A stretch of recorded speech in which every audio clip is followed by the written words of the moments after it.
So good to know about you, Pritu, and welcome to this new journey of grooming of parenting. And Ritika ji, if you would like to introduce yourself, Ritika ji is from Jaipur. Ritika जी, आप unmute करके अपना introduction दे सकते हैं। Hello. हाय रितिका जी। हाय, मेरा नाम रितिका है। मैं जयपुर से बिलोंग करती हूँ। रजनी जी ने स्पेशल इनवाइट किया है। मुझे बहुत अच्छा इनका सेमिनार लगा था। लास्ट इन्होंने जो लिया था मुझे बहुत अच्छा लगा, बट ना टाइम की इलनेस की वजह से मैं प्रॉपर में ज्वाइन कर नहीं पाती हूँ। थोड़ा टाइम का इशू होता है, बट ना जितना मैं ज्वाइन करती हूँ मुझे काफ़ी बेनिफिट मिला है उस चीज़ से, और मैं आगे भी इसी तरह का बेनिफिट लेना चाहूँगी। Thank you Rajni ji. Welcome Ritika ji. Ritika ji has two children. उनकी daughter is in class 11th and son is I think Raghav कौन सी क्लास में है Ritika fourth ji? Fourth. Fourth में है। ओके। तो we have all age group of children and Sonal and Sony and Ritika ji, if you could switch on your cameras, please do that. कल की recording आप लोगों ने देखी है? सोनी, आपने भी बीच में सेशन थोड़ा मिस किया था, और प्रीतु एंड रितिका जी, आप लोगों ने रिकॉर्डिंग देखी है कल की? नहीं नहीं, यस मैम, मैं अभी जस्ट देख ही रही थी, तो मेरे लास्ट के लाइक 15 मिनट्स बचे हैं। Rest all I could see, तो वो भी कवर करना है। Fine fine, no issues. मैं अभी फ्री होके फिर मैं देख लूंगी। हाँ हाँ, हाँ, मैंने देखा है मैम, कल का रिकॉर्डिंग देखा मैंने। Okay, great great. रिकॉर्डिंग देख लेने का पर्पस सिर्फ इतना सा है कि हम कनेक्ट कर पाए कि हम किस टॉपिक पे बात कर रहे थे, तो आगे going forward, because see parenting is not a syllabus, है ना, कि हमने एक चैप्टर कंप्लीट कर लिया। All the aspects are interconnected with each other. तो अगर हम एक चीज समझेंगे तो हम रिलेट कर पाएंगे कि वो कैसे उसी चीज की वजह से ये चीज इम्पैक्ट हो रही है, राइट? तो आपने जो होमवर्क दिया था मैम, वो भी किया है मैंने। हाँ, वेरी नाइस सोनी, तो हम उसके बारे में बात करेंगे। दो एक्टिविटीज मैंने, दो टास्क दिए थे आपको।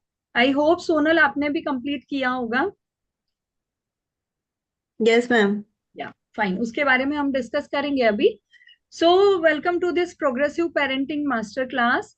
सबसे पहले कल हमने बात की थी कि क्यों पेरेंटिंग जो टफ लग रही है हम पेरेंट्स को, क्या क्या प्रोमिनेंट रीजंस हैं, उस पे हमने बात की थी। बहुत सारे रीजन निकल कर आए थे, जिसमें से कुछ कॉमन रीजंस हैं, जैसे स्क्रीन टाइम जो है बच्चों का वो बहुत बढ़ गया है, सोशल मीडिया का इम्पैक्ट बहुत बढ़ गया है, बच्चों में एंगर इश्यूज बढ़ रहे हैं, बच्चों का बिहेवियर बहुत एग्रेसिव होता जा रहा है, और स्टडी स्ट्रेस भी है बच्चों पे, पीयर प्रेशर भी है।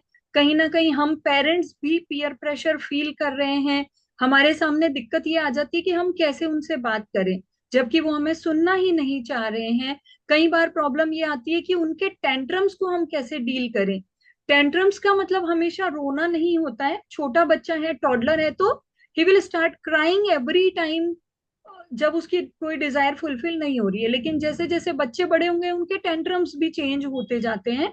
तो हम उन्हें कैसे डील करें, और पीयर प्रेशर जो बच्चे फेस कर रहे हैं वो कैसे हमसे शेयर करें, इतना हमारा बॉन्ड स्ट्रांग हो पाए। कैसे हम कुछ डिसिप्लिन या कुछ बाउंड्रीज या कुछ रूल्स घर पे सेट कर सकें। कैसे बच्चों की बैक आंसरिंग को फेस करें। करियर गाइडेंस कैसे हम बच्चों को दे सकते हैं, और उनकी ईटिंग हैबिट्स को हम कैसे थोड़ा सा मैनिपुलेट कर सकते हैं। तो ये कुछ प्रोमिनेंट इश्यूज हैं जो हम parents day to day life में फेस कर रहे हैं। अब कल हमने जो इम्पोर्टेंट बात की थी, अगर आपने रिकॉर्डिंग देखी है तो एक एस्पेक्ट निकल कर आया था, फास्टेस्ट डिमांड टू डिलीवरी। हम पेरेंट्स की एक आदत सी है कि नोइंगली और अननोइंगली वी डू दैट, कि जब बच्चा कुछ डिमांड करता है we do two things. First, we immediately fulfil their desire, जैसे ही उन्होंने कुछ मांगा हम उन्हें अवेलेबल करा देते हैं। सेकेंड थिंग, जितनी नीड है उससे ज्यादा हम बल्क में वो चीज उन्हें अवेलेबल करा देते हैं।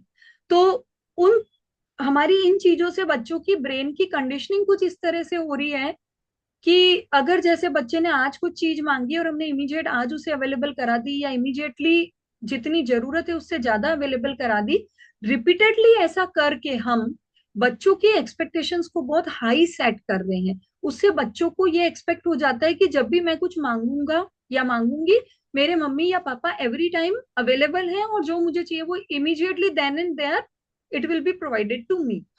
अब जितनी ज्यादा बच्चों की एक्सपेक्टेशन हायर सेट हो जाएगी, उतना ही बच्चों का टेंट्रम लेवल या फ्रस्ट्रेशन लेवल बढ़ जाएगा, if in some circumstances we are not able to fulfil their desire. कभी अगर सिचुएशन हो गई कि हम इमिडिएटली देन एंड देयर उनकी डिजायर या नीड को फुलफिल नहीं कर पा रहे फॉर एनी रीजन, तो उनके टेंट्रम्स और उनकी फ्रस्ट्रेशन बढ़ जाएगी, और उसका ये रिजल्ट होगा कि वो हमें ब्लेम करेगा, वो एग्रेशन शो करेगा, टेंट्रम्स शो करेगा, बैक आंसरिंग करेगा, और बड़े होते होते वो ब्लेमिंग और वो फ्रस्ट्रेशन इतनी भी बढ़ सकती है कि बच्चा ये कहने लग जाए कि you don't care about me, आपको मेरी परवाह ही नहीं है, आप मेरी इच्छा पूरी ही नहीं कर सकते। तो ये चीज बढ़ती चली जाएगी। अब एक और चीज होती है कि आपका जो बच्चा है वो थिंग्स और रिसोर्सेज उनकी वैल्यू नहीं करेगा। हर चीज तो उसे इमीडिएटली अवेलेबल हो रही है, तो उसे कैसे वैल्यू होगी? भूख लगने से पहले बच्चे को खाना मिल जाएगा, और खाने के साथ साथ में fruits and juice and everything, तो बच्चा उस भूख को समझ नहीं पाएगा, तो जो खाना उसे मिल रहा है उसकी वैल्यू नहीं हो पाएगी उसे, राइट? अब इन सब की वजह से सबसे बड़ा जो नुकसान हो रहा है बच्चों का, वो है उनका पेशेंस लेवल कम होता जा रहा है। कल मैंने बताया था, जैसे हमारी जो आज का एनवायरनमेंट है, जो चारों तरफ the world around us, everything is available on a single click. अगर कई बार हम भी कुछ क्लिक कर रहे हैं और वो ओपन होने में इट्स टेकिंग 10 to 20 seconds, तो वी ऑल्सो गेट रेस्टलेस कि अरे इतनी देर क्यों लग रही है, वाईफाई काम नहीं कर रहा है क्या? तो जब हम जो वो बचपन देख चुके हैं जहाँ वेटिंग, पेशेंस, और कई बार हमें अपनी इच्छाओं को कंट्रोल करना पड़ता था, उस बचपन से हम आए हैं, स्टिल वी गेट रेस्टलेस। तो सोचिए हमारे बच्चे जो जेन जी है, जेन अल्फा है, वो इस दुनिया में बॉर्न हुए हैं, इस दुनिया में पल बढ़ रहे हैं, जब उन्हें सब कुछ एक क्लिक पर अवेलेबल है, तो उनका पेशेंस लेवल क्या होगा? तो ये जो दुनिया में सब कुछ अवेलेबल है, उसके साथ हम भी वही कंडीशनिंग दे रहे हैं उन्हें कि जो तुम्हें जब चाहिए वो तुम्हें तब मिलेगा, और पेशेंस लेवल उनका कम हो जाएगा। उसके साथ साथ एक और नुकसान हम बच्चों का कर रहे हैं कि वो अपनी हर जरूरत के लिए, अपनी हर इच्छा के लिए दूसरों पर डिपेंडेंट होते जाएंगे। उन्हें कुछ भी चाहिए तो वो हमें बोलते हैं, हम पेरेंट्स हर चीज अवेलेबल करा देते हैं, तो वो थोड़ा सेल्फ इंडिपेंडेंट होना उनके लिए मुश्किल हो जाएगा। अब इसके लिए कल मैंने एक चीज बताई थी कि हमें बच्चों को पॉज देना सिखाना है। ये मैं थोड़ा फास्ट चल रही हूँ क्योंकि ये कल की चीजें ही हम रिपीट कर रहे हैं। अब पॉज देना कैसे सिखाना है पे बात करेंगे। पहले कल हमने ये भी डिस्कस किया था कि क्या कारण है कि हम पेरेंट्स इमीडिएटली उन्हें सब कुछ अवेलेबल करवा देते हैं, इन पे भी हम बात करेंगे, राइट? अच्छा, आप लोग मुझे बताएं, कल जैसे मैंने बात की थी थोड़ी सी कि हमें बच्चों को पॉज देना सिखाना है, इमीडिएटली सब कुछ अवेलेबल नहीं करवाना है, कैसे किया जा सकता है वो? आप में से कोई कुछ आइडिया देना चाहेंगे? अगर बच्चा कुछ डिमांड कर रहा है और मैं इमीडिएटली अवेलेबल नहीं करवाऊं, तो मैं क्या करूं? कैसे उसे मना करूं या रोकूं या होल्ड पे डालूं? मैम या एक्सक्यूज तो देना चाहिए कि आज वो चीज अवेलेबल नहीं हो सकती, आज कुछ कारण देके उसको ऐसे एक्सक्यूज दे देना चाहिए, क्या राइट। आज मेरी तबीयत ठीक नहीं है, ऐसे हम्म। कुछ बोलना चाहिए। फाइन। ओके, सोनल आप कुछ कह रहे थे? हाँ मैम, या तो उसको अपना पर्सपेक्टिव थोड़ा सा बता सकते हैं बच्चे को कि अभी ये प्रॉब्लम है, या तो इकोनॉमिक हो सकती है, हेल्थ वाइज हो सकती है। हम्म। तो हम अभी ना करके कुछ दिन बाद जब भी आपको प्रोबेबिलिटी लगे कि उस टाइम आप बता सकते हैं, नेक्स्ट वीक हो सकता है, नेक्स्ट मंथ हो सकता है। राइट। और दूसरा रिवॉर्ड सिस्टम हो सकता है कि आप अगर आपको कुछ बहुत चीज चाहिए तो आप 10 डेज ये करो, या ये कुछ अचीव करो तो हम ये आपका प्राइज हो सकता है, इस तरह कर सकते हैं। वंडरफुल। रितिका जी, प्रीतु, आपका कोई पर्सपेक्टिव? मेरा तो एक्चुअली यही था कि उसको रिवॉर्ड के लिए यूज़ कर सकते हैं कि आप ये करोगे तो आपको एज ए प्राइज़ ये सी चीज़ आपको मिल सकती है, हम्म। यही सब है। या फिर उसको होल्ड पे डाल सकते हैं कि आज नहीं फिर कभी करेंगे, अभी इस राइट। चीज़ की कोई नीड नहीं है। फाइन। रितु? नीड होती है हम लोग यस वैसे मैम। ही अवेलेबल कराते हैं। Right, right. वंडरफुल। या।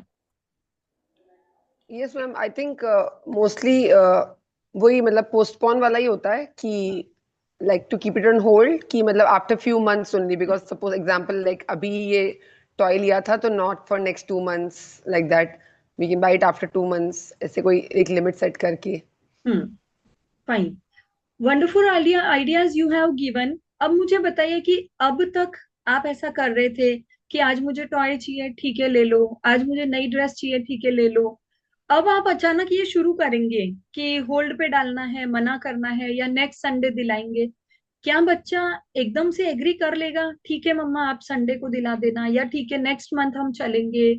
बच्चा इजीली एग्री करेगा या कुछ रिएक्ट करेगा? क्या करेगा वो, क्या रिएक्शन होगा? आई थिंक रिएक्ट करेंगे इनिशियली तो. टेंट्रम्स बच्चे थ्रो के मूड पे करेंगे. डिपेंड करता है कि हाँ. बच्चे का मूड इस टाइम पे किस चीज के लिए ठीक है, कि हम्म. उसको ये चीज ना देके उसका सब्स्टिट्यूट की जो चीज हम कर सकते हैं उस टाइम पे वो हम्म. उसको देके उसको खुश कर सकते हैं कि अभी तुम इससे लो, फिर जब हमें होगा लगेगा कि ये चीज की नीड है तो हम तुम्हें उसे पूरी करेंगे. राइट तो राइट. उस टाइम बच्चे ये चीज लेके खुश हो जाते हैं और मान जाते हैं. ठीक है नेक्स्ट वंडरफुल. संडे हम लोग चलेंगे या जाएंगे या मिलेगा हमें, तो उसका वेट करते हैं वो. फिर राइट. वो तो पूरे जो वीक चीज, ना बहुत अच्छे अच्छे से रहते हैं कि हाँ, मम्मा ये चीज मुझे दिलाएंगी तो मैं बहुत अच्छे से बिहेव कर रहा हूँ, तो फाइन, बहुत वेरी अच्छा नाइस, रहता है उनका. Very nice. तो ये जो चीजें आप लोग बता रहे हैं ना, इसे कहते हैं डिलेड ग्रेटिफिकेशन. हम लोग on the spot then and there उनको हर चीज अवेलेबल करा देते हैं, वो होता है इंस्टेंट ग्रेटिफिकेशन. और अगर हमें उसे पोस्टपोन्ड कर दिया कि नेक्स्ट वीक दिलाएंगे, तब तक तुम ये कर लो, या जैसे आप लोगों ने आइडिया दिया कि रिवॉर्ड के रूप में कि एक वीक तक अगर तुमने ये किया तो तुम्हें संडे को ये मिलेगा, तो ये ग्रेटिफिकेशन हो गया डिलेड ग्रेटिफिकेशन. बट कुछ चीजें जैसे रितिका जी ने बोला बच्चे के मूड पे डिपेंड करेगी. Every time it will not happen कि अभी तक तो हम सब कुछ ऑन द स्पॉट दे रहे थे, अब हमने कहा बेटा नेक्स्ट वीक देंगे. एक बार बच्चा सोचेगा ठीक है नेक्स्ट वीक मिल जाएगा, दोबारा तिबारा आप जब ये चीजें अपने बिहेवियर में चेंज लाएंगे तो बच्चे कुछ ना कुछ तो रिएक्ट करेंगे. They will show tantrums. छोटा बच्चा है तो रोएगा, चिल्लाएगा, हाथ पैर मारेगा, प्लीज मम्मा करेगा.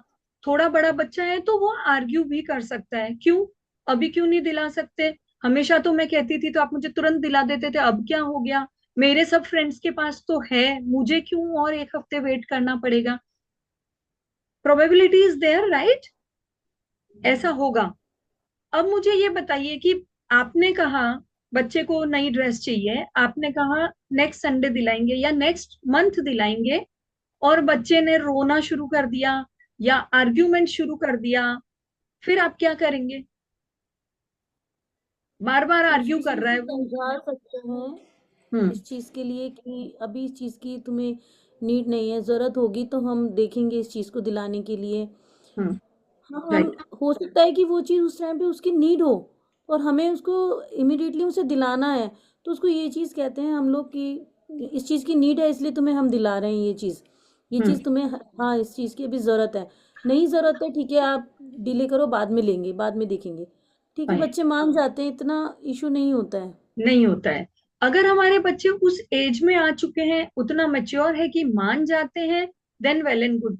बट अगर बच्चा बार बार टेंट्रम्स थ्रो करता है तो फिर हम क्या करते हैं? अगर हमने अभी कह दिया कि नो अभी नहीं, या नहीं ये तो नहीं मिलेगा, टॉय तो नहीं मिलेगा, अभी तो पिछले महीने टॉय लिया, already you have so many toys, toy तो नहीं मिलेगा, कुछ और ले लेना.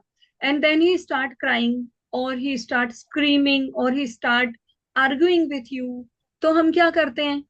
कई बार, अच्छा मान लीजिए हम मॉल में गए हैं, साथ में कोई फ्रेंड्स भी हैं, मुझे तो चाहिए, अब वहां पे सीन क्रिएट ना हो जाए, वो रोने लगता है तो हम कह देते हैं अच्छा ठीक है ले ले. जनरली इट हैपेंस कि अगर बच्चा टेंट्रम थ्रो कर रहा है, या तो रो रहा है या चिल्ला रहा है, या कई बार ना बच्चा बहुत इमोशनल ब्लैकमेल भी करता है, प्लीज मम्मा प्लीज आप ऐसा कर दो, you are the best mama in the world, आप ऐसा करोगे तो मैं रोज होमवर्क टाइम पे कर लूंगा. इस तरह की चीजें भी कई बार बच्चा करता है.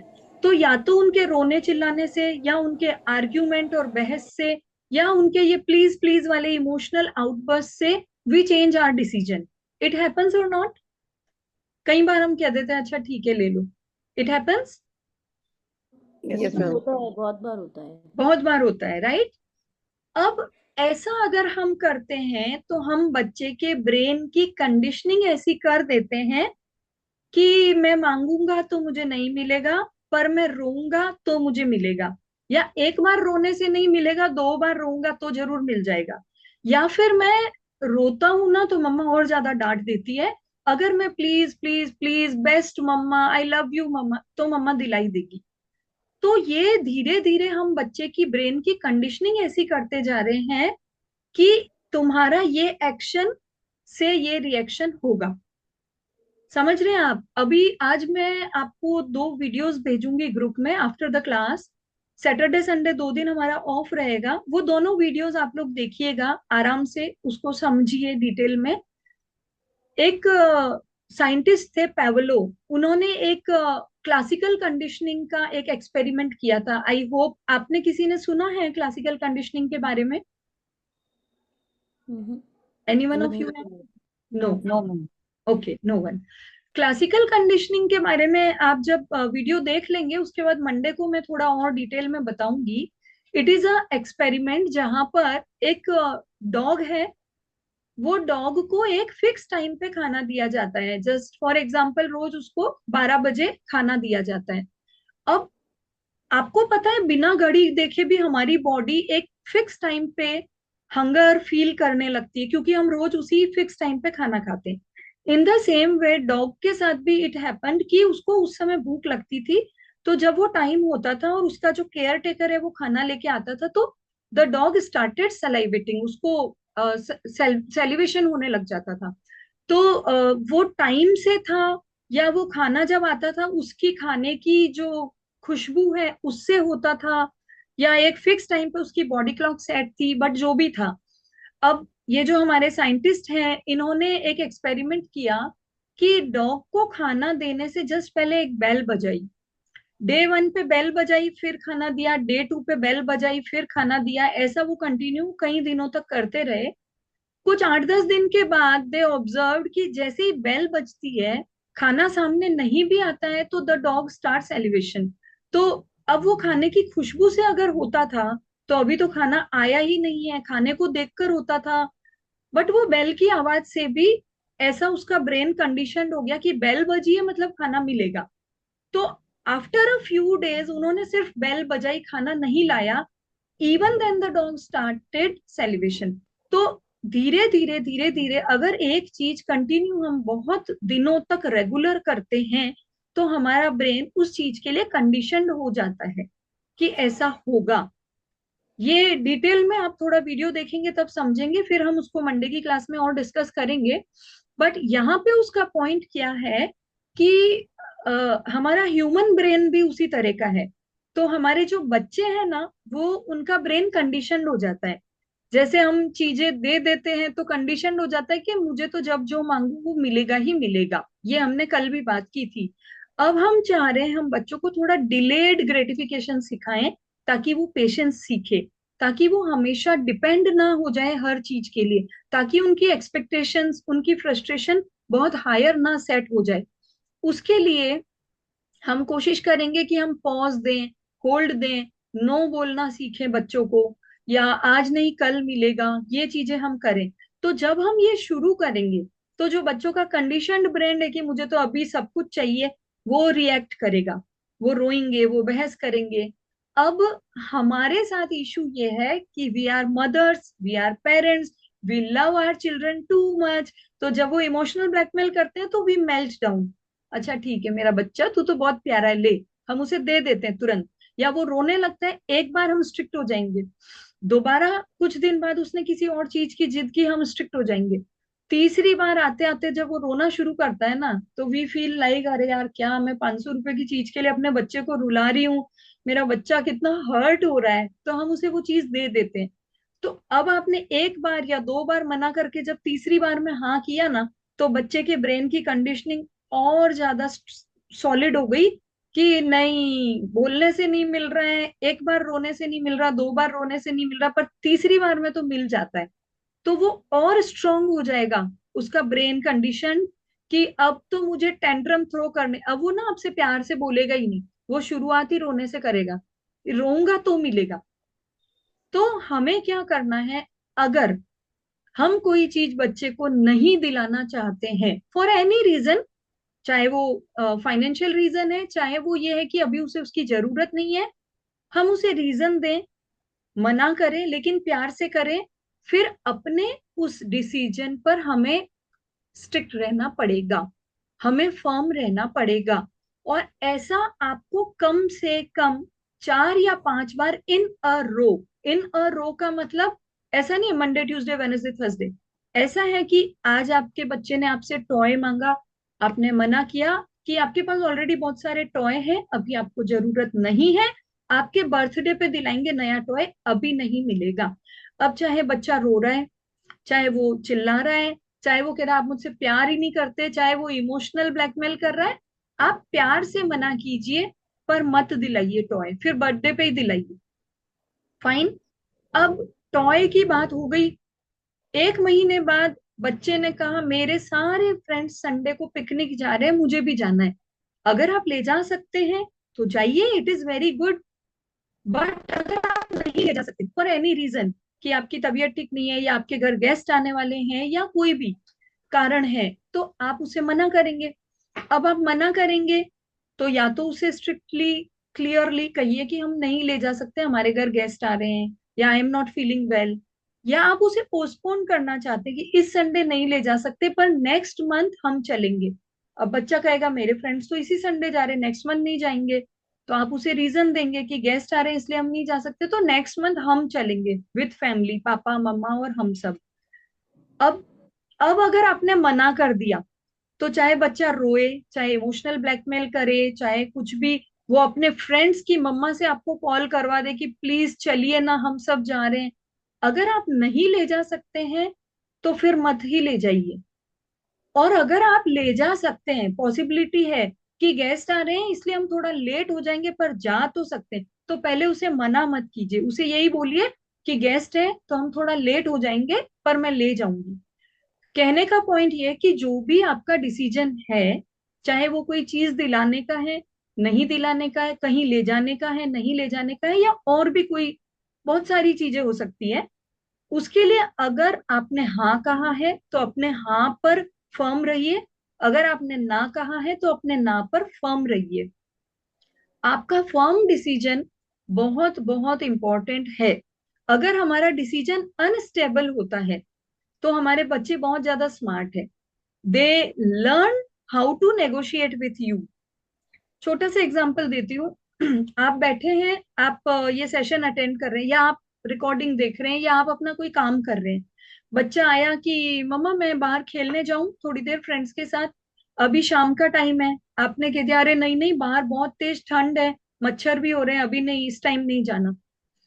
अब आपके हस्बैंड साथ में बैठे थे उसी रूम में, उन्होंने कह दिया अरे ठीक है ना शाम का टाइम है तो क्या हो गया, बच्चे खेलेंगे नहीं क्या, वुलन पहन के चला जाएगा, जा बेटा। अब आप दोनों में कंसेंसस नहीं बने, इसका फायदा बच्चा उठा रहा है।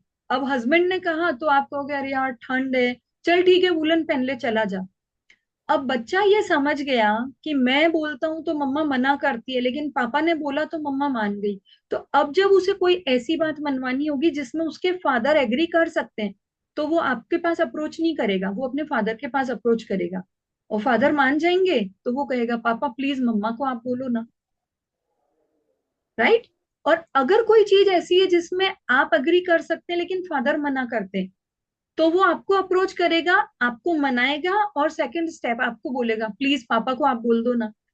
समझ रहे हैं? तो बच्चे समझते हैं, ऑब्जर्व करते हैं, they are very very smart, कि कहाँ पर मम्मा या पापा इस लेवल पर आकर मेरी बात मान सकते हैं, तो उसका ब्रेन कंडीशन हो जाता है। जैसे बेल बजने पे खाना आएगा, इस चीज के लिए डॉग का ब्रेन कंडीशन था, वैसे बच्चे का ब्रेन कंडीशन हो जाता है कि रोने पर मम्मा मान जाएगी, या इमोशनल ब्लैकमेल करने पर पापा मान जाएंगे, या फिर मैं गुस्सा करूंगा, बात नहीं करूंगा, ठीक है मुझे खाना नहीं खाना, तो मम्मा मान जाएगी। तो वो एक लेवल सेट कर लेता है अपने ब्रेन में कि यहाँ आकर मैं मम्मा या पापा को अपनी बात के लिए मनवा सकता हूँ, राइट। तो एक इम्पॉर्टेंट चीज जो आज की क्लास से हम लेके जाएंगे टेक अवे, वो है अपने डिसीजन पर फर्म रहिए।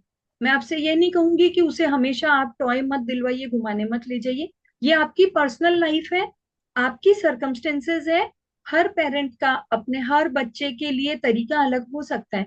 तो जो रूल आप चाहते हैं सेट करना अपने घर के लिए, अपने बच्चों के लिए, उस पर फर्म रहिए। अगर आप चाहते हैं कि बच्चा रात के 9 या 10 बजे के बाद फ्रेंड्स के साथ बाहर घूमने ना जाए, और ये बात आपने बच्चे को कन्वे की है, तो बच्चे के रोने पर, प्लीज बोलने पर, हाथ जोड़ने पर, अपने फ्रेंड्स की मम्मा से सिफारिश करवाने पर भी हाँ मत कीजिए। और अगर आपको लगता है कि हाँ हमेशा मेरा रूल है कि वो 10 बजे के बाद बाहर ना रहे, पर आज उसकी बेस्ट फ्रेंड का बर्थडे है, और उसकी बेस्ट फ्रेंड की मम्मा मेरी भी बेस्ट फ्रेंड है, और हमारे फैमिली टर्म्स है, और मुझे कोई इशू नहीं है अगर वो उसकी फैमिली के साथ रात को 11 बजे तक भी डिनर पे है, और रात को 11 बजे हम उसे पिक कर लेंगे, आपको यहाँ इशू नहीं है, तो ये बात आप उसे प्यार से कन्वे करेंगे कि बेटा ये अपना रूल है, 10 बजे के बाद आप घर के बाहर नहीं रहोगे। बट क्योंकि जो भी XYZ, अमित तुम्हारा बेस्ट फ्रेंड है, और अमित की मम्मा भी मेरी बेस्ट फ्रेंड है, और वहां पर I feel safe for you, और I am okay if once in a while you are out there, आप उनकी फैमिली के साथ हो, सिर्फ फ्रेंड्स नहीं है, और उनकी फैमिली के साथ I am also very comfortable, तो it's okay, you are allowed, आज आप 11 बजे तक रुक सकते हो, 11 बजे से लेट नहीं, पापा आपको लेने आ जाएंगे। तो इस तरह आप उनको रीजन देकर प्यार के साथ में अपना, अगर आप डिसीजन कहीं भी चेंज कर रहे हैं तो वो बताएंगे। अदरवाइज अपने आप को ये सिखाइए पहले कि मुझे हाँ कहना है या नहीं कहना है। ठीक है, हाँ कह दिया तो उस पे फर्म रहिए, नहीं कह दिया तो उस पे फर्म रहिए। दूसरी चीज हमने आज जो सीखी वो है डिलेड ग्रेटिफिकेशन। कैसे?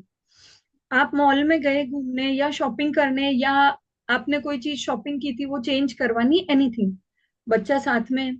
जनरली जब हम मॉल में एंटर होते हैं ना, तो आप लोगों ने देखा होगा एंट्रेंस पे ही एक ऐसी शॉप होती है जहां पर कैंडीज होती है, बहुत सारी ओपन रखी होती है उन्होंने, या छोटे छोटे टॉयज होते हैं, बहुत सारी एकदम कलरफुल सी कैंडीज होती है, वो एंट्रेंस पे ही रखते हैं जानबूझ के।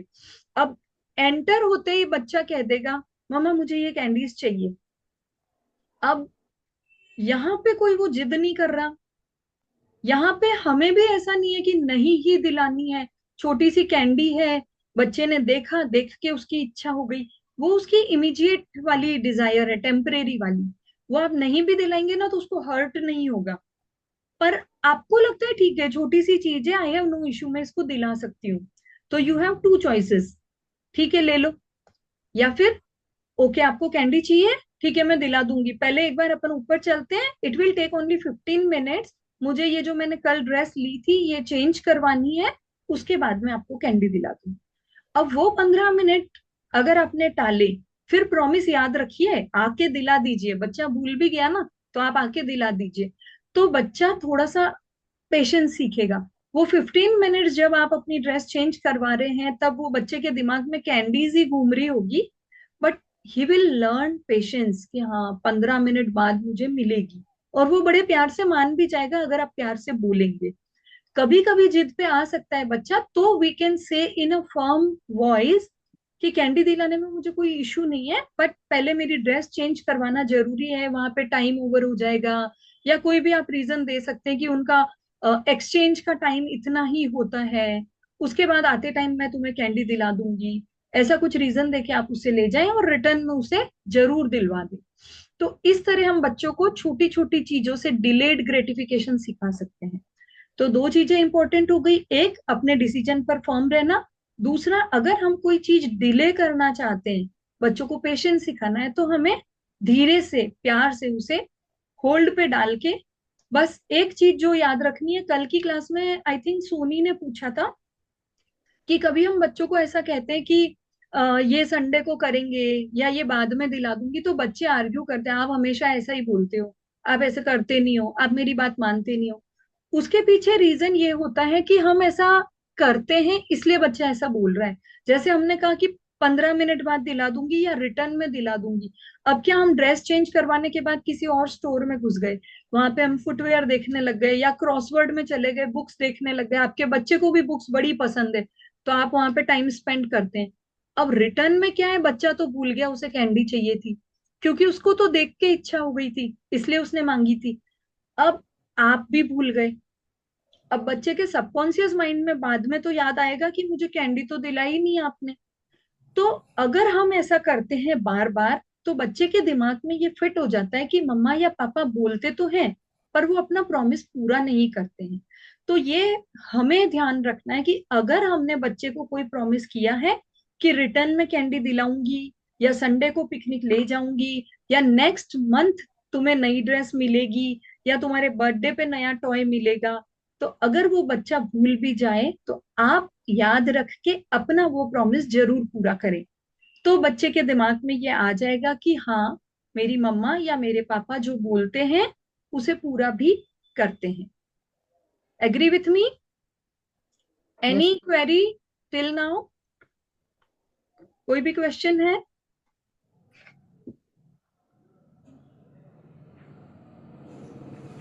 ओके। कल हमने बात की थी probable reasons of immediate demand to delivery. क्या कारण है कि हम पेरेंट्स इमीडिएट उनको हर चीज अवेलेबल करवा देते हैं उनकी डिमांड आते ही? कुछ रीजन हमने डिस्कस किए थे कल। और जब मैंने ये पूछा कि आप लोग बताइए क्या कारण है, तो आई थिंक सोनल ने कहा था कि हमने मैम कभी ऐसा सोचा ही नहीं।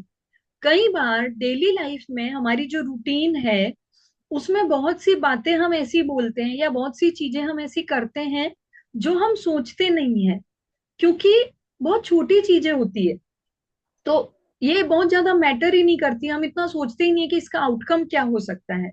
बट जब हमने डिस्कस किए, जब हमने सोचे, तो ये कुछ पॉइंट्स जो आपको स्क्रीन पर दिखाई दे रहे हैं ये निकल कर आए। तो guilt of not giving time, specially in the case when mother and father both are working. अगर मदर भी वर्किंग है तो बहुत ज्यादा ऐसा होता है कि उन्हें ये गिल्ट रहता है कि हम अपने बच्चों को टाइम नहीं दे पा रहे हैं। तो उसकी वजह से क्या होता है कि हम रेडी होते हैं कब बच्चा कुछ मांगे, मैं अपने बच्चे की हर इच्छा पूरी करूंगा, तो वो अपने टाइम को किसी ना किसी मटेरियलिस्टिक थिंग के रूप में कंपनसेट करते हैं बच्चों को देकर। एक इंपॉर्टेंट पॉइंट था wrong idea about love and happiness. अब यहाँ पर कल कुछ क्वेरी भी थी, आई थिंक सोनल आपने कुछ पूछा था कि कैसे उस चीज को मैनेज करें हम लोग, क्योंकि कंपैरिजन भी आ जाता है हमारे दिमाग में।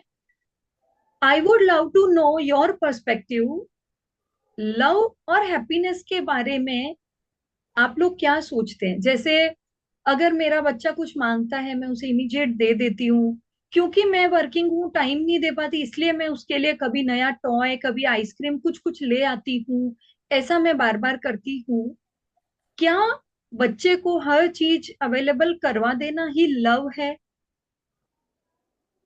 अगर कोई पेरेंट किसी भी कारण से, समय की कमी की वजह से, या फाइनेंशियल रीजन की वजह से, या किसी भी कारण की वजह से अपने बच्चे की हर इच्छा या हर डिमांड पूरी नहीं कर रहा है, तो क्या वो अपने बच्चे से प्यार नहीं करता? What do you think? प्यार तो करते हैं बच्चों से, बट प्यार तो उनकी है करते ही प्रॉब्लम, उनके साथ प्रॉब्लम है कि वो नहीं पूरा कर पा रहे हैं। हम्म। लेकिन हम प्यार तो करते ही हैं अपने बच्चों से। तो और वो उन चीज़ों के अलावा कुछ चीज़ देते हैं उनको कि ये बच्चा इस चीज़ से मान जाएगा, या हम्म। उसको प्यार से समझा देते हैं। बच्चे भी कंडीशनल हो जाते हैं कि हाँ, पता होता है कि क्या पेरेंट्स दिला सकते हैं या नहीं दिला सकते, बच्चे भी उसी अकॉर्डिंग डिमांड करते हैं। Right. Any other view? Pritu, Sonal, Soni, आप लोग कुछ कहना चाहेंगे? क्वेरी मैंने मैसेज किया है मैम। Okay, fine. अच्छा, यही चैट बॉक्स में आपने मैसेज किया है? ओके। अच्छा, आप पूछ रहे हैं कि क्लास में बुली का प्रॉब्लम कैसे सॉल्व करें? एक लड़का उसको हमेशा कुछ ना कुछ गलत बोलकर मैम से झूठी कंप्लेन करता है, फिर मेरी डॉटर रिवेंज लेती है। ओके, इस पे भी हम बात करेंगे सोनी। अभी एक बार जो टॉपिक चल रहा है हम उसको कंप्लीट कर लें, फिर मैं इस पे भी बात ओके कर। मैम। या ओके ओके। हाँ, तो मैं ये पूछ रही थी कि अगर कोई पेरेंट अपने बच्चे की हर इच्छा या हर डिमांड को पूरी नहीं कर पा रहा है, तो क्या वो अपने बच्चे से प्यार नहीं करता? करता है। हर पेरेंट अपने बच्चे से प्यार करता है। अग्री? यस और no? Yes. Yes. Yes. Yes. तो अच्छा, अब मैं आपको एक छोटा सा सिचुएशन दूंगी, आप बताइए। मान लीजिए मेरे बच्चे ने मुझसे कोई चीज मांगी, कोई टॉफी या कोई छोटा सा टॉय, और I am okay with that कि हाँ मुझे उसको ये दिलाना है, तो मैं उसे दिला दूंगी। जब मैं उसे वो चीज देती हूँ, उसने टॉफी मांगी और मैं वो टॉफी लेके आई शाम को घर आते समय, तो जब मैं उसे टॉफी देती हूँ तो मेरा रिएक्शन, मेरा बॉडी लैंग्वेज क्या होता है? पॉजिटिव होता है या नेगेटिव होता है? पॉजिटिव। पॉजिटिव। पॉजिटिव हो जाए। पॉजिटिव होता है। पॉजिटिव, या डेफिनेटली। जब मैं उसे टॉफी दूंगी तो मैं, मेरी आंखों में प्यार होगा, मेरी लैंग्वेज में प्यार होगा, बॉडी लैंग्वेज में प्यार होगा। आई विल से, अरे देखो मैं आपके लिए क्या लाई हूँ, this is your favourite chocolate ना, आपने मुझसे बोली थी ना, कम कम हग मी, मम्मा लव्स यू अ लॉट।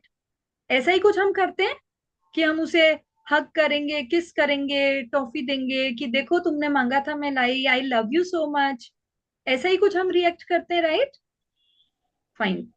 अब मान लो मेरे बच्चे ने कोई चीज मांगी, toffee he same, but situation change है, मैं उसे टॉफी नहीं देना चाहती फॉर एनी रीजन।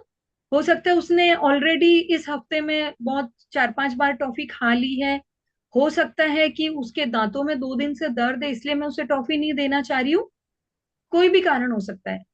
अब मैं उसे टॉफी नहीं देना चाहती हूँ और वो मांग रहा है और मैं उसे मना कर रही हूँ, तो मैं कैसे मना करूंगी? आप होंगे तो क्या करेंगे? अगर टॉफी नहीं देनी है तो कैसे मना करेंगे? मैं तो उसे समझा दूंगी कि कल तुमने हम्म। खाई थी, आज तुम्हें तुम्हें नहीं खानी चाहिए ये। हम्म। या फिर अभी इस बार मेरा लाना नहीं हुआ, मैं बाद में लेकर आऊंगी। यही सब रीज़न देके उसको बोल दूंगी तो इतना मैटर करेगा नहीं, I very think. Nice. Anyone else? हम जनरली उसे मना कर देंगे कि अभी टॉफी नहीं मिलेगी या तुम्हारे दांत में दर्द है, जो भी हम रीजन देंगे। जब मैं उसे मना कर रही हूँ तब मेरी बॉडी लैंग्वेज कैसी होगी? पॉजिटिव या नेगेटिव? तब भी पॉजिटिव होगी। पॉजिटिव मिथुन। रहेगी। अब अगर वो डिमांड बड़ी है कि टॉफी नहीं, उसने कोई बड़ा टॉय मांगा है, या मुझे तो मोबाइल फोन चाहिए, या अभी वो छोटा है 8-10 साल का, मैं नहीं चाहती वो सोशल मीडिया यूज करे, और उसकी जिद है नहीं मुझे तो इंस्टाग्राम पे अकाउंट बनाना ही है, ऐसी कोई डिमांड है, तो आप जब उसे मना करेंगे तो आपकी बॉडी लैंग्वेज कैसी होगी? थोड़ी स्ट्रिक्ट होगी। इतिहास हो गया। बहुत हार्श। नेगेटिव तो नहीं बोलेंगे, लेकिन हाँ थोड़ा स्ट्रिक्ट होगा कि हाँ ये चीज़ गलत है, ये हम्म। तुम्हें नहीं मिलेगा, ये नहीं होगा, राइट। अभी इसके लिए तुम प्रिपेयर नहीं हो, बस राइट। इतना है। तो थोड़ा हम हार्श होंगे, थोड़ा हम स्ट्रिक्ट हम्म। होंगे, बट डेफिनेटली हम स्माइल के साथ तो मना नहीं करेंगे बच्चे को, है ना? हग करके तो मना नहीं करेंगे, राइट? ओके। तो इसका मतलब जब हम बच्चे को कोई चीज दे रहे हैं, वो उसकी इच्छा है या जरूरत है पर हम उसे दे रहे हैं, तो हमारी लैंग्वेज, बॉडी लैंग्वेज पॉजिटिव है, हम उसे प्यार शो कर रहे हैं, राइट? जब हम उसे कुछ चीज नहीं दे रहे हैं जो उसकी इच्छा है या जरूरत है पर हमें ठीक नहीं लग रही है, तो हम उसे नहीं दे रहे हैं, तो हमारी बॉडी लैंग्वेज या तो स्ट्रिक्ट है या हार्श है, प्यार तो नहीं कर रहे हम उससे उस समय। करेक्ट? राइट? लेकिन अभी थोड़ी देर पहले तो आप लोगों ने कुछ और कहा था मुझसे कि चाहे हम बच्चे की इच्छा और जरूरत पूरी करें या ना करें, हम अपने बच्चे से प्यार तो बहुत करते हैं, बोला था ना? हम्म। तो वो प्यार बच्चे को फील क्यों नहीं हो रहा जब हम उसे चीज नहीं दे रहे हैं? जब हम चीज दे रहे हैं तो हम उसे प्यार जता रहे हैं, आई लव यू, देखो मैं तुम्हारे क्या लेके आई, कम कम हग मी, राइट? लेकिन जब हम उसे वो चीज नहीं दे रहे हैं तो हम थोड़ा स्ट्रिक्ट हैं या हार्श हैं, नहीं मिलेगा, कह दिया ना, तुम्हें समझ में नहीं आ रही है, ये तुम्हारे लिए सही नहीं है बेटा। पर हमारी बॉडी लैंग्वेज, हम बेटा बोल रहे हैं, हम समझा रहे हैं, पर हमारी बॉडी लैंग्वेज तो हार्श है ना थोड़ी सी। इसका मतलब हम अपने बच्चे के ब्रेन को कंडीशन कर रहे हैं कि जब आपको कोई मटेरियलिस्टिक चीज मिल रही है, जब आपकी इच्छा या जरूरत पूरी हो रही है, तब मम्मा पापा आपसे प्यार कर रहे हैं। लेकिन जब आपको अपनी जरूरत या इच्छा की चीज या मटेरियलिस्टिक चीज नहीं मिल रही है, तब मम्मा या पापा आपको प्यार नहीं कर रहे हैं। Are we doing that unknowingly? Yes. Yes, we are doing that. Yes ma'am. क्यों हम ऐसा नहीं कर सकते कि हमें बच्चे को वो चीज नहीं देनी है, फिर भी हम उसे प्यार शो करें? वी एग्री टू डिसएग्री, ये हर रिश्ते में होता है। जब हम हस्बैंड वाइफ में भी कोई आर्ग्यूमेंट हो रहा होता है ना, वैसे ठीक है, हस्बैंड वाइफ एक दूसरे से प्यार शो करते हैं, चाहे हग करेंगे, चाहे आई लव यू बोलेंगे, चाहे गिफ्ट देंगे, लेकिन जब कोई चीज पे आर्ग्यू हो रहा होता है ना, तो हमारी बॉडी लैंग्वेज एकदम नेगेटिव हो जाती है। थोड़ा सा अपनी बॉडी लैंग्वेज को अगर हम ऑब्जर्व करें, तो हम ही अपने बच्चे को ये सिखा रहे हैं कि प्यार मतलब आपकी इच्छा या डिमांड पूरी होना, प्यार मतलब कोई ना कोई मटेरियलिस्टिक चीज आपको मिलना, प्यार मतलब कोई ना कोई गिफ्ट मिलना। अगर बच्चे ने टॉप किया है तो हम उसे बहुत प्यार शो करते हैं, गिफ्ट देते हैं, क्लैप करते हैं, स्टेटस लगाते हैं, मेरे बच्चे ने गोल्ड मेडल जीता, राइट। तो प्यार मतलब आपकी कोई उपलब्धि, अचीवमेंट। लेकिन अगर बच्चे ने कोई जिद की और हम पूरी नहीं कर रहे हैं, तो हम उसके दिमाग को कंडीशनड कर रहे हैं कि अगर डिमांड पूरी नहीं हो रही है, जरूरत पूरी नहीं हो रही है, या मटीरियलिस्टिक चीज नहीं है, तो वहां पे प्यार नहीं है। We are doing that unknowingly. Agree? Yes. क्या मैं यस। ऐसा कर सकती हूँ कि मेरे बच्चे को मुझे अभी नहीं देनी है टॉफी या टॉय, या उसे सोशल मीडिया का एक्सेस अभी नहीं देना है, कुछ भी मना करना है, तो मैं उसे अपने पास बुलाऊं? छोटा है 8-10 साल तक का, तो उसे अपनी गोद में बिठाऊं? थोड़ा बड़ा है तो अपने पास बिठाऊं, उसे हग करूं, उसके कंधे पे हाथ रखूं और प्यार से कहूं, बेटा I know you love chocolates, I know तुम्हें ये टॉय बहुत पसंद है, लेकिन this time I am not able to give you. अभी चॉकलेट खाओगे तुम्हारा दर्द बढ़ जाएगा, तो अभी चॉकलेट मैं तुम्हें नहीं दिला सकती। या अभी ऑलरेडी बेटा, ऑलरेडी बहुत सारे टॉयज हैं तुम्हारे पास, लास्ट मंथ ही 2 नए टॉय लिए, तो अभी तो मैं आपको टॉय नहीं दिलाऊंगी। या तुम्हें सोशल मीडिया एक्सेस चाहिए, तुम्हारे फ्रेंड्स के पास भी है, बट आई फील कि ये तुम्हारे लिए ठीक नहीं है। मे बी 1 साल बाद यू विल रियलाइज कि मम्मा आपने जो उस समय कहा था वो ठीक कहा था। तो अभी me and your father we don't feel कि it is good for you, तो अभी तो तुम्हें सोशल मीडिया एक्सेस नहीं मिलेगा। क्या ये बात कहते समय मैं अपने बच्चे को हक करके, अपना प्यार शो करके बोल सकती हूँ? यस और नो? कोशिश कर ट्राई कर सकते हैं, सकते हैं। ट्राई कर कर सकते सकते हैं, ट्राई हैं। हाँ, कर सकते हैं। तो ये हमें करना है। इससे क्या होगा, जब हम रिपीटेडली ऐसा करेंगे, तो बच्चे का ब्रेन कंडीशनड होगा कि अगर मुझे मटेरियलिस्टिक चीज नहीं मिल रही है, या मेरी इच्छा या जरूरत पूरी नहीं हो रही है, still my parents love me, प्यार तो है, ये हमें जताना है। अच्छा, आप में से कितने लोग बिना किसी कारण डेली रूटीन में अपने बच्चे को प्यार जताते हैं? आई लव यू बोलते हैं आप लोग अपने बच्चे से? कितने लोग बोलते हैं? Yes ma'am. सोनल बोलती है अप्रिशिएट? नॉट नहीं, अप्रिशिएट तो होता है but not love you like. Love you और ऐसे इस तरह की बातें आप नहीं बोलते हैं, ओके। प्रीतु? यस मैम, बोलते रहते हैं। बोलते रहते हैं I appreciate. Soni? Yes ma'am, बोलती रहती हूँ मैं। Very nice. I love you बोलना बच्चे को ये जताना है कि I care for you, I love you and I am there for you. अब ये 3 चीजें इंपॉर्टेंट है, love, care and I am there for you, यानी आपका सपोर्ट। इसे टाइम टू टाइम शो करते रहना चाहिए। हो सकता है हम बहुत ज्यादा आई लव यू बोलने के लिए फ्रेंडली ना हो, तो हम अलग अलग तरीके से शो कर सकते हैं। There are different kind of love languages. जरूरी नहीं आप हमेशा आई लव यू बेटा बोले। आप बच्चे को हग कर सकते हैं जब वो स्कूल जा रहा है, जब वो स्कूल से आ रहा है। ये मेरे घर का रिचुअल है। मेरे बच्चे स्कूल जाएंगे तो भी, स्कूल से आएंगे तो भी, दोनों टाइम आई हग देम। मैं उनको हग हमेशा करती हूँ। और ये हम हस्बैंड वाइफ का भी रिचुअल है, when he is going to office तो भी वो मुझे हग देते हैं, व्हेन ही कम्स बैक तो ही हग्स मी।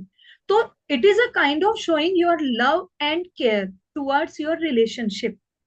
तो आज से ये आपकी असाइनमेंट है।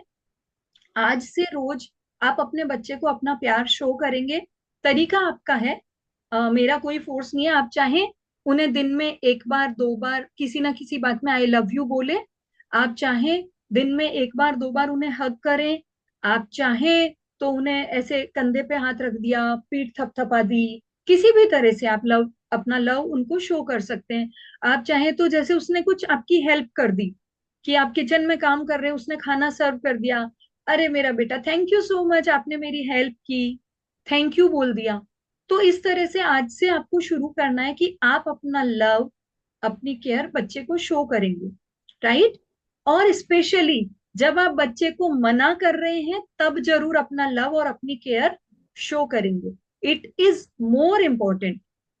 जब आप हाँ कर रहे हैं, उनकी इच्छा पूरी कर रहे हैं, तब तो आप प्यार शो करते ही हैं, है ना। बट जब आप उसे किसी चीज के लिए मना कर रहे हैं तो जरूर प्यार शो करेंगे। ओके, ये बहुत इंपॉर्टेंट है। अब एक एक चीज पे हम बात करते जा रहे हैं। अब लैक ऑफ कंसेंसस की अगर हम बात करें, कंसेंसस कई बार नहीं होते हैं। मैं चाहती हूँ मेरा बच्चा रात को 10 बजे के बाद बाहर ना रहे, लेकिन मेरे हस्बैंड ओके हैं, ठीक है, क्या फर्क पड़ता है। मैं चाहती हूँ मेरा बच्चा शाम को बाहर ना खेले, अभी बहुत तेज सर्दी है, मेरे हस्बैंड सोचते हैं खेलने से तो बॉडी में वार्मथ आती है, तो इट्स ओके, जाओ वुलन पहनो खेलो। तो ऐसा बहुत सी बातों में हो सकता है।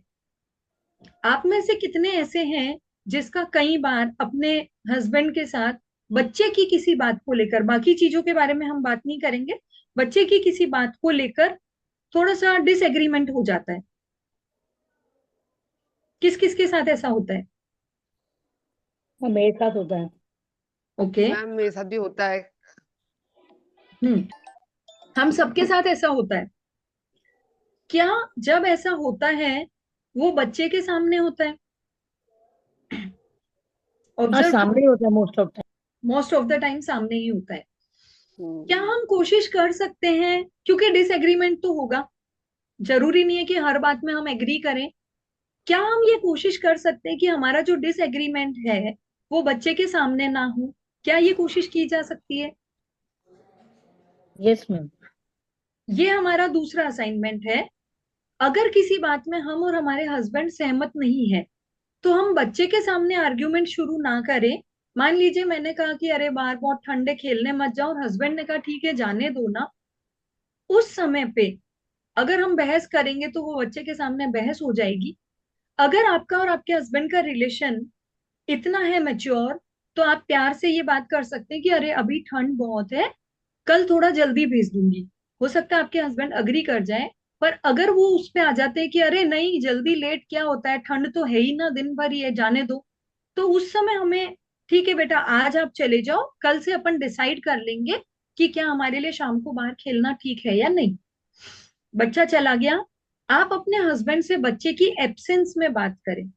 या तो बच्चा सुबह स्कूल जल्दी जाता है और हस्बैंड ऑफिस थोड़ा लेट जाते हैं, तो वो टाइम आप चुन सकते हैं। या बच्चा शाम को खेलने जाता है और हस्बैंड घर जल्दी आ जाते हैं, वो टाइम आप चुन सकते हैं।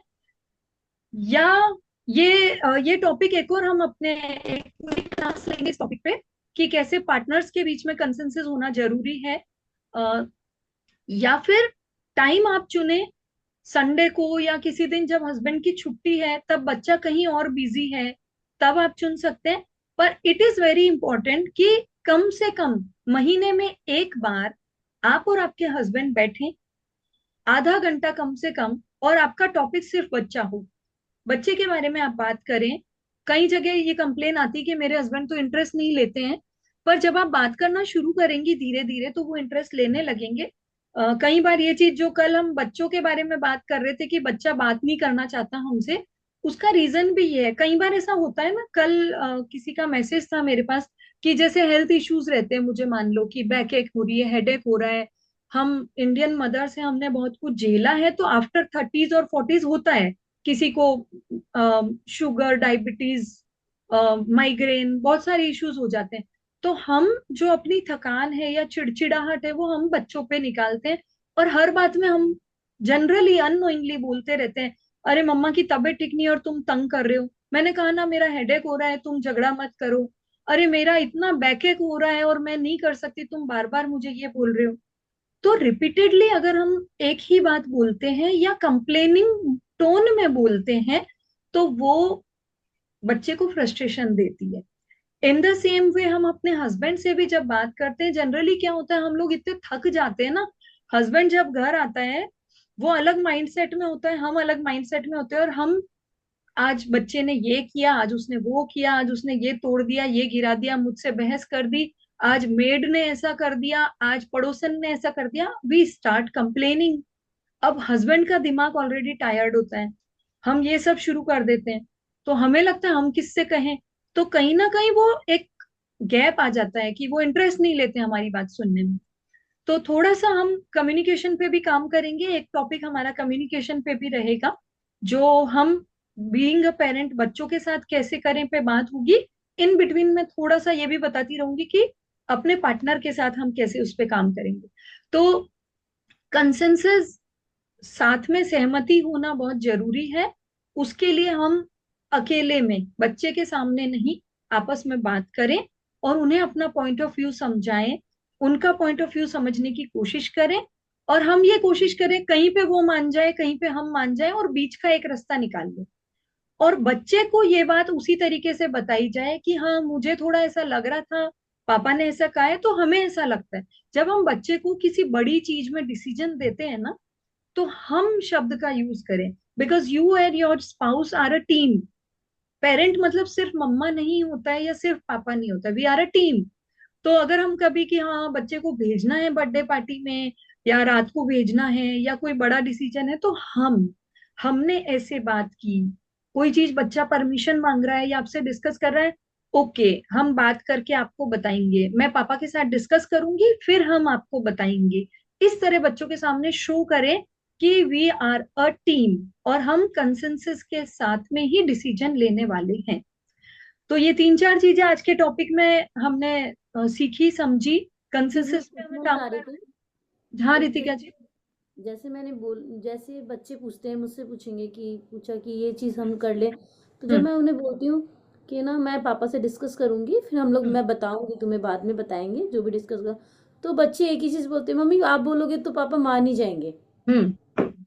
हमेशा वो यही होता है, आप ही बता दो, पापा तो मान ही जाएंगे आप बोलोगे तो। वो यही बोलते हैं इसीलिए, बच्चे। हाँ और वो इसीलिए होता है क्योंकि बच्चों ने ये ऑब्जर्व किया है बिहेवियर हमारा।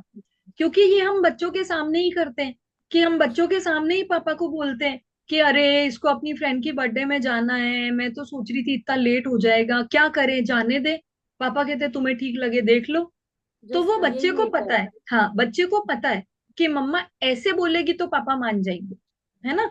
तो इसीलिए हमें कोशिश करनी कि बच्चे के सामने ना हो बात। बच्चे से कहिए पापा से बात करके बताऊंगी। अब क्योंकि हम धीरे धीरे चेंजेस ला रहे हैं तो बच्चा करेगा आर्ग्यू, अब पापा तो मान ही जाएंगे आप बोलोगे तो हाँ हाँ बेटा बिल्कुल, अगर पापा और मैं दोनों इस बात पे एग्री हुए तो बिल्कुल हम आपको अलाउ करेंगे। एक बार मैं बात कर लूं उनसे फिर आपको बताती हूँ। आपका रिपीटेड आंसर यही होना चाहिए, ओके फाइन मैं पापा से बात करूंगी, हम दोनों डिस्कस करेंगे फिर मैं आपको बताऊंगी।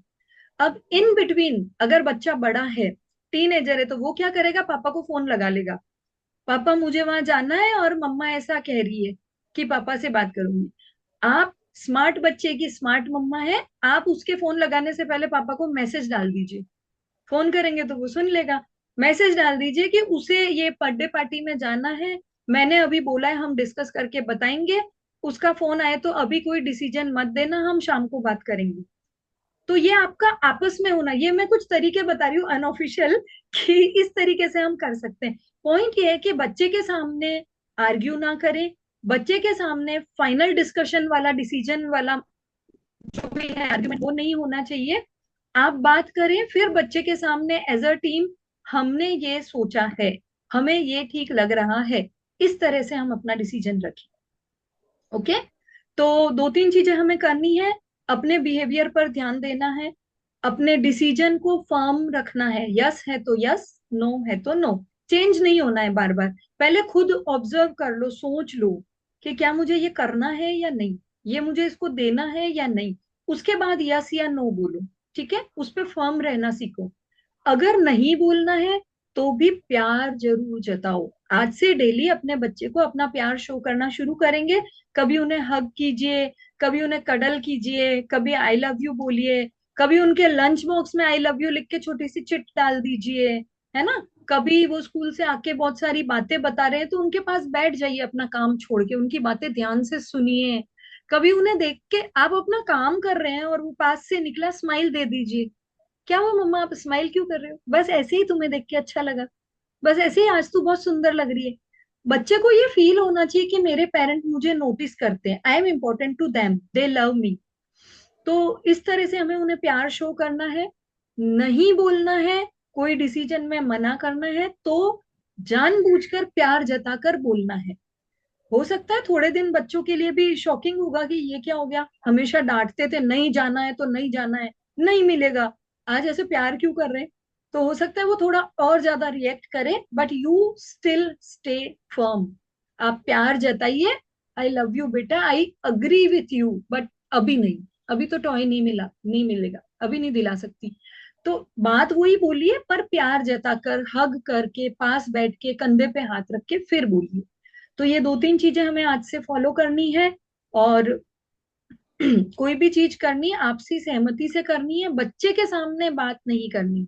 कोई भी डिस्कशन करना है, डिसीजन लेना है, स्पेशली हम लोग अपने फाइनेंशियल प्रॉब्लम बच्चे के सामने डिस्कस करते हैं क्या, कि आज बिजनेस में ये हो गया वो हो गया, या इस बार तो मेरा बोनस नहीं मिला, कुछ भी नहीं ना, इस बार तो लोन देना है तो मैं ये नहीं खरीद पाऊंगा, नहीं करते हैं, राइट। तो इसी तरह से हमें, जब हम फाइनेंशियल प्रॉब्लम डिस्कस नहीं करते तो इमोशनल चीजें भी अगर डिस्कशन वाली है जहां पर, नहीं करनी है, प्यार जताना है। प्रॉब्लम्स और जो डिसएग्रीमेंट्स है वो नहीं जताने हैं बच्चे के सामने, ये चीजें हमें ध्यान में रखनी है। और अभी मैंने कल वाले ही कुछ टॉपिक्स को थोड़ा डिटेल में लिया, क्योंकि लास्ट में हमारा यही आ गया था कि हम कैसे इन चीजों को करें, तो उस कैसे पे आज हमने बात की है, राइट। अब कल मैंने 2 टास्क दिए थे, यस मैम। सोनी और सोनल आपने किए होंगे। अगर आप शेयर करना चाहते हैं ग्रुप में तो आप मुझे यहाँ पर बोल के बता सकते हैं। अगर आप सबके सामने शेयर नहीं करना चाहते तो आप मुझे व्हाट्सएप कर सकते हैं, वट एवर नहीं यू फील। व्हाट्सएप कर दूंगी, ओके, को नो, व्हाट्सएप कर दूंगी। ठीक है, सोनी आप व्हाट्सएप करेंगे, सोनल मैम मैं भी व्हाट्सएप कर दूंगी। ओके, नो इश्यूज, आप मुझे व्हाट्सएप कर देंगे। और प्रीतु एंड रितिका जी, आप कल क्लास में नहीं थे तो ये 2 मैंने एक्टिविटीज दी थी। One thing I am proud of from 2025, एक चीज जो 2025 में ऐसी हुई जिसपे I am proud of my self. इसमें आपको अपने बच्चे की, हस्बैंड की, फैमिली की अचीवमेंट्स नहीं लिखनी है, आपकी लिखनी है। वो अचीवमेंट कुछ भी हो सकती है, आपने कोई नई स्किल सीखी, कोई नई क्लास ज्वाइन की, आपको कुकिंग पसंद है, आपने कोई नई डिश बनाना सीखा, कुछ भी, एनीथिंग, वो आप जो आपको प्राउड फील कराती है, खुशी देती है। और हाँ दूसरा, जी, हाँ। व्हाट मैंने एम आई ड्राइविंग होल्ड। सीखी, हाँ बताएं रितिका जी। मैं कार ड्राइव करने लगी। मुझे मेरा एक ड्रीम था कि मैं अपनी सी कार चलाऊं, ड्राइव करूं। वो ओके, मैंने सीखा, तो मैं बहुत प्राउड फील करती हूँ जब मैं कार ड्राइव करती हूँ। Very nice, proud of your self. तो इस चीज को आपको लिखना है। जब आप लिखते हैं ना तो वो चीज आपके दिल में, दिमाग में बिल्कुल फिट हो जाती है। तो ये आपको लिखना है। और what am I holding on to that I know I need to let go of. One thing जो मैंने होल्ड करके रखी है अपने दिमाग में, लेकिन मुझे पता है कि मुझे इसको लेट गो करना है, इससे छुटकारा पाना है। कुछ भी हो सकता है, ओवर थिंकिंग, कंप्लेन करने की आदत, या मेरी कोई फ्रेंड है जिससे मुझे थोड़ी सी जेलसी है, एनीथिंग जो मुझे पता है कि मेरे लिए गलत है, मुझे छोड़नी है ये आदत, पर अभी तक मैं छोड़ नहीं पाई हूँ। ये दोनों आपको लिखने हैं। एक भी हो सकता है, 10 भी हो सकते हैं। जैसे अभी रितिका जी ने बताया उन्होंने कार ड्राइविंग सीखी है, जब वो ड्राइव करती है she feel proud of herself, तो ये एक बड़ी अचीवमेंट है। ऐसी और भी हो सकती है 2025 में, तो आप 2, 3, 4, 10 भी लिख सकते हैं। तो ये एक्टिविटीज आप दोनों को करनी है, प्रीतु एंड रितिका जी, राइट। और anything else, any query you have from today's session? No. कोई भी क्वेरी अगर आप लोगों को है। अच्छा, एक चीज मैं ये कहना चाहूंगी, डेली रूटीन लाइफ में जो छोटी छोटी इश्यूज हम फेस कर रहे हैं ना, जैसे अभी सोनी ने एक क्वेश्चन पूछा था, क्लास में बच्चे बुली कर रहे हैं, किसी एक प्रॉब्लम पे काम करने के लिए हमें थोड़ा लंबा टाइम चाहिए, हमें उसके पीछे के रीजन जानने पड़ेंगे, तो वो थोड़ा टाइम टेकिंग है। उसके लिए या तो आप 1 to 1 मुझसे बात करें। बाकी जो ये हमारा 1 मंथ का मॉड्यूल है, इस पे हम धीरे धीरे जिन जिन चीजों को सीख रहे हैं, वो हमारे लिए छोटी छोटी बातें हैं, शायद हम डेली लाइफ में ऑब्जर्व नहीं करते, but they are the strategies. धीरे धीरे जब हम उन पे काम करना शुरू करेंगे, जो हमने यहाँ सुना, समझा, सीखा, उसको आप चाहें तो रिकॉर्डिंग देख के रिपीट कर लें, बट उसको आप फॉलो करना शुरू करें प्रैक्टिकली अपनी लाइफ में। तो with in a month you will observe आपके बिहेवियर में, आपकी थिंकिंग में, आपकी पर्सपेक्टिव में चेंजेस आएंगे, और उसकी वजह से आपके बच्चे के बिहेवियर में, थिंकिंग में और पर्सपेक्टिव में भी चेंजेस आएंगे। तो ये चीजें हमें सिर्फ सुन के छोड़नी नहीं है, इनको फॉलो करना है। तो they will be very useful for us, right. और आज की 2 वीडियोस मैं आपको दूंगी। आज का टास्क आपके लिए यही है, क्योंकि सैटरडे संडे 2 दिन हमारी क्लास नहीं है, तो 2 वीडियोस मैं आपको भेजूंगी। एक है जो मैंने क्लासिकल कंडीशनिंग की बात की थी, पैवलो का जो एक्सपेरिमेंट है, और दूसरा एक है मार्शमेलो टेस्ट। मार्शमेलो टेस्ट के बारे में किसी ने सुना है? Anyone? No ma'am. No. Marshmallow test इससे रिलेटेड है। जो चीज हमने सीखी कि हमें बच्चों को पेशेंस सिखाना है, कैसे सिखा सकते हैं, क्यों इम्पोर्टेंट है, तो वो मार्शमेलो टेस्ट अगर आप देखेंगे तो you will learn about the importance of patience in children's life. तो 2 वीडियो मैं भेजूंगी ग्रुप में, आपको ये दोनों वीडियोस इन 2 दिनों में देखने हैं। और मंडे को जब हम मिलेंगे आज की क्लास से और उन दोनों वीडियोस से कोई क्वेरी अगर आपको है तो आप पूछेंगे, और उन दोनों वीडियो के बारे में हम डिस्कस करेंगे। और अपकमिंग वीक में हम ये जो हमारा टॉपिक चल रहा है कंडीशनिंग का, इसके बारे में बात करते हुए आगे बढ़ेंगे क्वालिटी टाइम पे। तो ये सारे टॉपिक्स इंटर रिलेटेड है, उस पर हम बात करेंगे। Anything else if you want to ask, you are most welcome. Not now. Not now. Okay, fine. Thank you all of you for Thank your you, Rajni presence ji. and your participation. Thank you, Rajni ji. And Monday को